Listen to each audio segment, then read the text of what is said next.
I guess I wanted to ask, like, where do you find the inspiration for your novels? And we all already tapped that you incorporate a lot of like Filipino history, mythology, and fashion even in your work. Like, where do you find the motivation to incorporate that in it?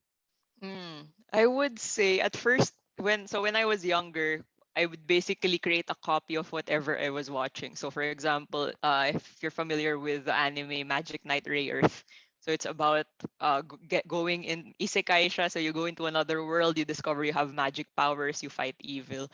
So at that time, I was creating stories of my own. What if I was transported into another world? What if there were magic powers? And usually during that time, you would either watch like a Disney movie or anime. Those are the only two things. And usually, for example, your protagonist will be named something like Ashley Ketchum. So it's very Western, or it's Japanese, like you would name this person Yamato Murakami. So it's so far from what you see every day. So what has been my inspiration when I started making comics in earnest, especially in 2016, was what is something that I can do. Like for example, Mulan was based on the culture of China. After watching Mulan, you knew that there was a Great Wall, there were Huns. You learned a lot from that. If you watched Aladdin, you would see what's the difference in culture in this place, in this fictional place called Agrabah. So you experience the world through it. But I don't see as much in mainstream media is that Filipino touch. What if there was a Disney? This is how I started thinking about Sagala. What if there was a Disney film that was based in the Philippines? Like you're wearing barot saya, you're wearing barong. So actually, it started with those things, the costumes. I liked looking at the designs. What if the design was fantasy? So what if the world was fantasy? What if the Spanish colonial era was fantasy?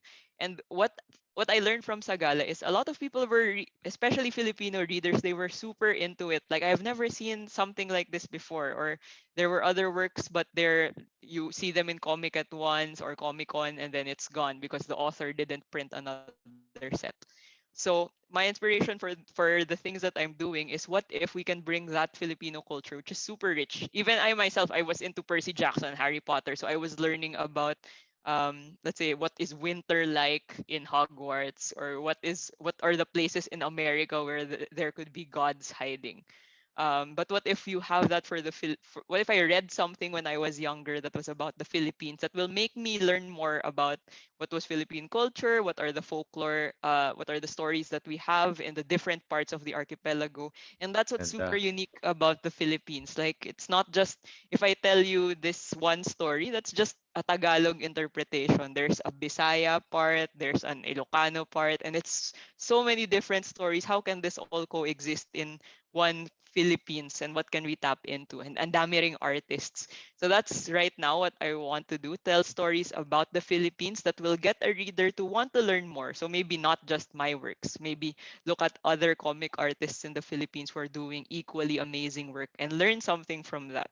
So that's the end goal Yeah. I have for now. It didn't start that way. Yes. I just wanted to tell, a Ray Earth Yeah. story.